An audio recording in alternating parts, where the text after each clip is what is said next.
What is going on, man? We are back in black, man.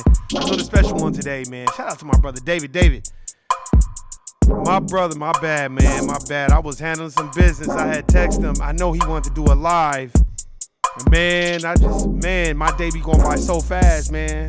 Be up at 4 o'clock in the morning. Man, but David, you already know what it is, man. Just hit me up anytime, man, so we can get that shit cracking.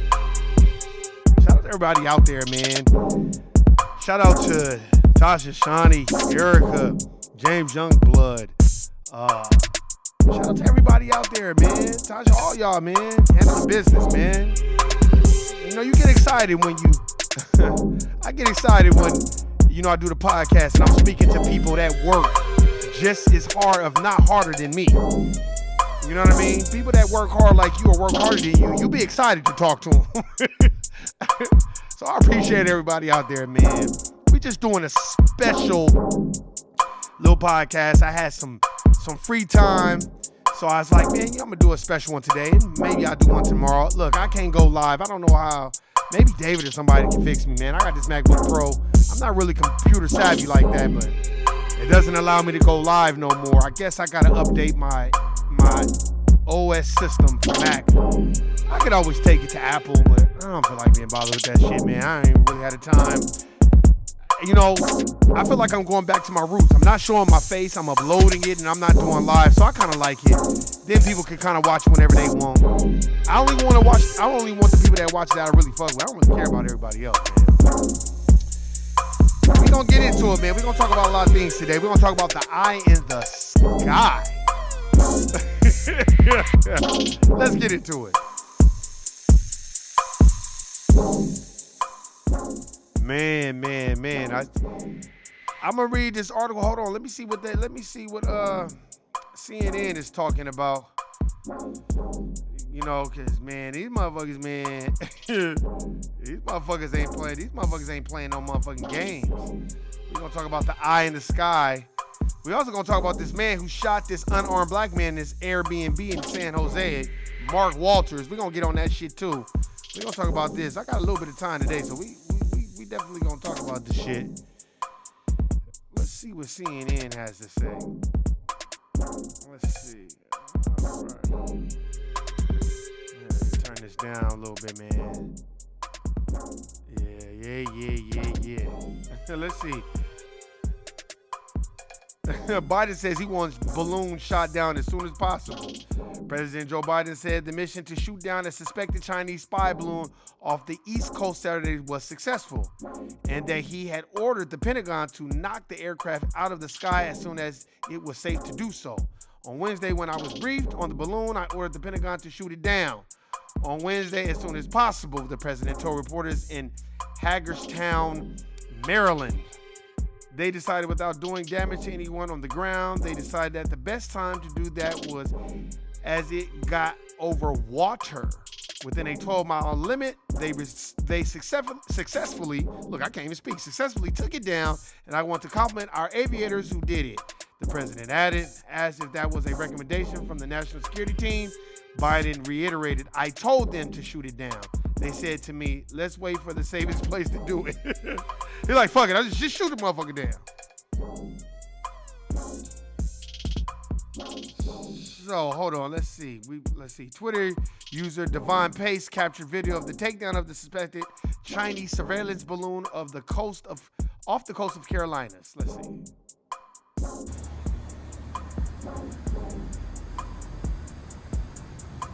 Now this is the video of them shooting it. They like, nigga, you don't send no balloon, no spy balloons over here, motherfucker.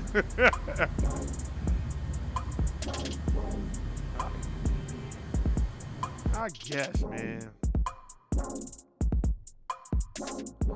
Georgetown, South Carolina resident Joey Lopez told CNN he was visiting Myrtle Beach for the day when he looked up in the sky around 2:30 p.m. Eastern time and saw the balloon near the coast. Lopez said he recorded video at 2:38 p.m. Eastern time after he heard a loud bang in the sky. His video shows the balloon moments after it started to fall from the sky. The contrails of two jets can be seen near the balloon. Chinese like, man, we don't give a fuck if you shoot that shit down. Travis Hofsteller, a local photographer in Myrtle Beach, South Carolina, said he witnessed the U.S. military shoot down the suspected Chinese spy balloon Saturday afternoon. All right, what y'all think of this? Now, I'm going to give y'all my take on what I think about it. Now, this is what I think. I think it's all a distraction, man. While y'all niggas out here shooting balloons, y'all couldn't stop 9/11, but y'all shooting balloons? Right. You couldn't find Osama bin Laden when you employed him? Right. I get it. Now you want to shoot down a balloon because you think it's Chinese and all that? Man, stop. This is all theater. A balloon? Stop. And while that balloon is being shot down, inflation is at an all-time high. Black folk have still not gotten reparations. We still have not replaced the system of racism and white supremacy and established a system of justice. Real estate is at an all-time high. Inflation is out of fucking control. But y'all want to talk about a goddamn balloon?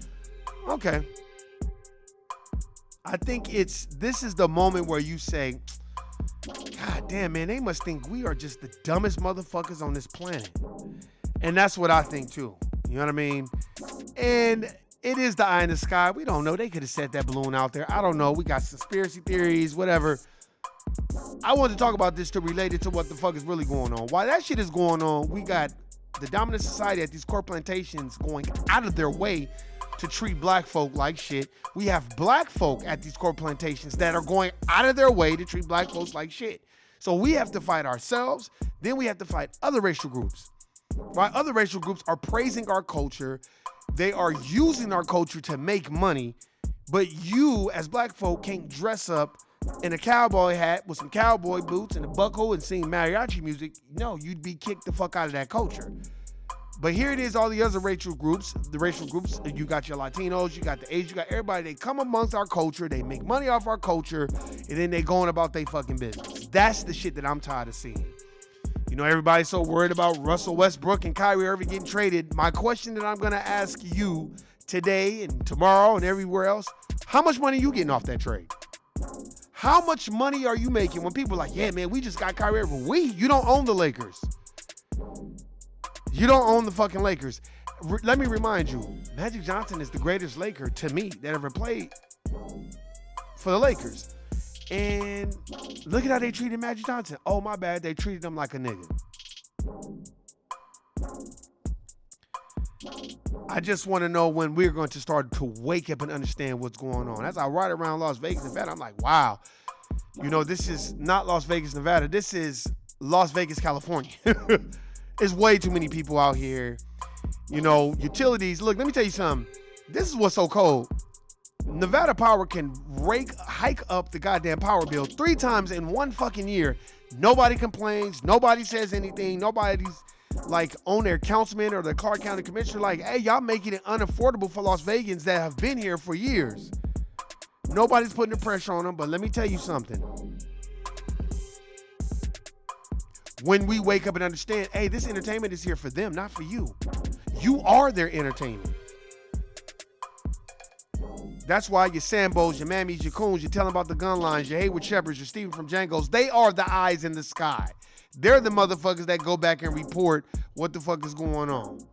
You don't need, black folk are good at espionage for the dominant society. They will go out of their way to get information for them. And you can't ask a nigga a single question and they, man. You know what I mean? So it's like, I just think it's one of those things where we have to understand I always say that. And have intrinsic value in yourself. You know, you got a man that shot a brother that was renting an Airbnb because he looks suspicious or whatever the fuck. This shit is not gonna stop. That's why this is not about you convincing me about racism, white supremacy, and establishing a system of justice. It's about you having that value in yourself and convincing you, like, hey man, this shit is really going on. I was having this conversation with one of my homegirls yesterday. Shout out to my homegirl Latanya. And we were just talking about this shit, and I was just telling her, I ain't gonna go into the details, but I gave her an example. I said, look, unless you are a foundational Black American and you are from this land, you didn't come here, you're not a first gen or second gen, and you are a foundational Black American, you are proud to be here, and you're proud to be unapologetically Black, you're not gonna see eye to eye with other racial groups, especially your Haitians, your Dominicans, your Puerto Ricans. You know, they like to borrow our culture when it's convenient for them. You know what I mean? And to me, I look at the whole situation, like if you go to China, look, let me tell you what the Chinese government, first of all, you're not gonna have a whole bunch of babies. They're not finna allow you 2 kids, and after that, your ass is going to motherfucking jail. And they don't play a lot of that bullshit over there. And they don't allow their people to have regular internet so motherfuckers could be watching this Simple Simon shit that be on TV all the time. I watch this shit on stream. I be like, man, this is going good. Then the next thing you look up, they done went left. They done took the power out of the niggas' hands and put it in the bitches' hand. I'm like, hey, hold on. Like, man, what are y'all doing? Just like Black Panther. I ain't never seen... That's why you think they ain't talking about Black Panther. Black Panther... I've never seen them write so much cooning and sandboon and eye bucking in my life. Oh, their metal, it's stronger than our vibranium. Man, get the fuck out of here. Stop. Let me break that down for y'all. Most Latinos don't even know their history. Most Latinos don't even read books. They have no idea what's going on because they too busy trying to be like the dominant society. They don't know what the fuck is going on. They don't read no fucking goddamn. They worse than us. They're not well read. They don't know who they are. They take from everybody else's culture. And the main culture they take from is Black folk culture, foundational Black Americans. But let them get a position of power. You see what that white lady said, fuck him, he's with the blacks. Because that's how she really feel. That's what I'm saying. And why you think everybody's so worried about Trump winning again? Because they know Trump is an equal opportunity racist. He's not just going to be talking shit about niggas. He's going to be talking shit about Latinos. He's going to be talking shit about the LGBTQ community. He don't give a fuck. And that's what other racial groups don't want. That's why they'll team up with you on some an enemy of my enemy is my friend shit so they can get the tangibles and not share them. Because when you ride up and down these streets and you go to little Italy town and you go to Latino town, these businesses, they don't share. They don't divide the pie with Black folk. So it's like, man, you gotta wake up. That's why I said the eye in the sky. The eye in the sky is coon, sambos, and mammies. Chinese know what they doing, and the dominant society know what they doing. The dominant society has a base in every goddamn city and state all over the world, but don't nobody got bases over here. Diplomacy my ass. You know what I mean? Don't let this shit distract you. Don't let the Kyrie Irving, Russell Westbrook shit distract. I watched how distracted we have become by organized entertainment and controlled entertainment. It blows my mind. Motherfuckers be really mad about that shit. I don't give a fuck. Kyrie, get your money, nigga. Russell Westbrook, get your money. Who gives a fuck if you ain't this, you ain't that? Fuck all them motherfuckers. LeBron James, everybody get your fucking paper, man. They want to pay you $5 million to sit on that bench. Get that motherfucking $5 million and take care of your family. That's what the game is about. That's the objectivity of the game. Take care of your family, make sure you're living good. And because that's what most Black folk want, in my opinion. We just want to live good. A lot of Black folk don't even want to be superstars and famous and rich. Most Black folk could just take the money and go duck off in the cut somewhere and get them a bitch and chill, have a nice little family, and that's it. Most niggas don't give a fuck about that shit. Because we know that the game is rigged. And this is the last thing that, I'm going to touch on. The generation before, shame on you. You got to do better. You know, you didn't do as well, and I understand that, and I understand the faults and everything, but you have set our generation up for failure. A lot of us don't know about carpentry, electrician. We don't know about real estate. We don't know about life insurance. We don't know about any of that shit. Nothing. And I'm watching a lot of people drop dead, pass away. They're not leaving no life insurance policies. And come on, man. We have to do better than that. You know, you cannot grow, you cannot manage multiple properties and have houses and know how to sell and will and deal and do all that, and then you're not showing us what is going on. We need to know that. That is very important. We need to know what's going on so we can maneuver through this system that they call life, which is really nothing but life plus racism, white supremacy, without establishing a system of justice. That's what we should be doing. You know what I mean? Like I told you before, family is what you make it. Relatives are family related by blood that you have no choice that they are. But you do have a choice about being in that circle. And we have to understand, we can't expect people to be their motivational speakers. You have to be your motivational speakers. You have to work hard. You say, well, Warren, what the fuck you mean? We don't know what you're doing. Nigga, I worked real hard. 2 jobs for 9 years, 3 jobs for a year. That's what I did. I'll show you my dossier. I did it for a long motherfucking time. 2 jobs for 9 motherfucking years. I couldn't see a basketball game. I didn't get a chance to watch a lot of football. I didn't really get a chance to be at home a lot at all. But what I'm proud of is I stuck with it because that's what I had to do. And a lot of people want the finished product and they don't want to build anything. We have to learn how to be builders and not just manual builders, mental builders. You know what I mean?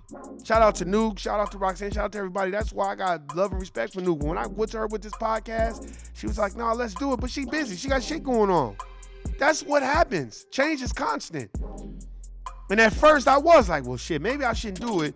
And then I tried to reach out to other people. These people know who they are. They bullshitted. They flaked. That's one thing I don't like. I'm going to mean what I say and say what I mean. I'm a very, very, very much a mean what I say and say what I mean. I'm very much, if I say I'm going to do something, I'm going to do it. I'm very consistent because, like I said, man, I don't, you know, when you're older and you don't have nobody to help you, you have to be consistent. You know? And them 9 years that I worked them 2 jobs, I had to be consistent. Was I miserable? Hell yeah. A lot of the times I was fucking miserable. What the fuck I was gonna do? Sit up there and whine and cry and nah about you and nah, you just do what you do. And we have to understand, you get a partner or you got a bitch or you got somebody you dating, all that. That doesn't mean that that's their responsibility to help you. Man, that's not their responsibility. It's your responsibility. If you had that debt before she got here or he got here, man, take on that debt, handle it. And whoever you with, they gonna respect you even more because you wasn't looking for a handout. But again, like I say, man, it is our job to have an intrinsic value in who we are. And I think a lot of times we've lost that, we've went away from that, and we've kind of become attracted to not having knowledge of self, not having knowledge of moving forward, not having knowledge of just kind of handling it on your own. We've lost that way, and I think we've lost that way because it is easier to just go to somebody and ask for help. I know it is easy. Shit, trust me, it is easy. But when you have no options and you got to do it yourself, you get a chance to pat yourself on the back. That's why I said, you know, the last generation, like, man, they didn't do a good job of setting us up for success. So a lot of people in my age group and older, we are a little irritated. Like, hey, hold on. Like I said, Las Vegas, Nevada, hey, man, it's like LA out here. You can't just go get you a crib now. These niggas want $400,000, $500,000, $600,000 for a goddamn crib. So it's like, goddamn. You know what I mean? And I'm not blaming it on the generation before us or our parents or the people that didn't teach us. But what I am saying is you have to put that out there that, hey, man, we didn't get taught that. And see, we so focused on the Chinese and the air balloon and all this other sucker shit. Trust me, the Chinamen wanted to do some real fuck shit. They would have done it already. We so distracted on that. We so distracted on Kyrie Irving and Russell Westbrook trade. We not even looking at what's going on around us. Man, I'm watching gentrification like a motherfucker going around me. And I'm like, damn, this shit is crazy. Crazy. You know what I mean? But what do? You know, and black folk, we are programmed to hate each other. Even if, the black folk in my neighborhood, for the most part, we say something. Some black folk, we don't, I just don't have nothing to say, man, because it's not that I view the black person through the eyes of dominant society, but I just be viewing them like we all on the same team. And I don't think we understand that, because we feel like a car or a house makes us better than somebody else. No, man, at the end of the spectrum, these are your teammates. And I don't think we have that concept down packed. Hey, man, it's been real. It's been fun. I went way over because I had a little bit of time today. But I appreciate everybody listening, subscribing. You already know what it is. I only want real motherfuckers on the channel that have a perspective. You have a perspective, man, you ain't got to fucking sign up. I don't give a fuck about niggas listening to me, nigga. I'm not on here motherfucking chasing squirrels and chasing likes. I don't give a fuck about that. If y'all should know me by now. If I cared about that, I'd be doing all kinds of sucker shit to get motherfuckers to listen. Shout out to Mariah too, man. I gotta get up with Mariah too. But man, niggas are busy. Shit. And I understand that. I don't ever be tripping off that. I don't never expect a person to want to do an interview and man, they got lives. They got shit going on. You know what I mean? But I'm going to respect their time, and I'm going to respect whatever business they got going on. And if I can, I'm a puppet. You already know what it is. You know what it ain't, man. I'm your boy Warren G. The place to be. 2003, I was sucker free, which is 20 years ago. That was the best year I had in Vegas. And you already know what my saying is. Guilty, nigga. I'm out. Peace.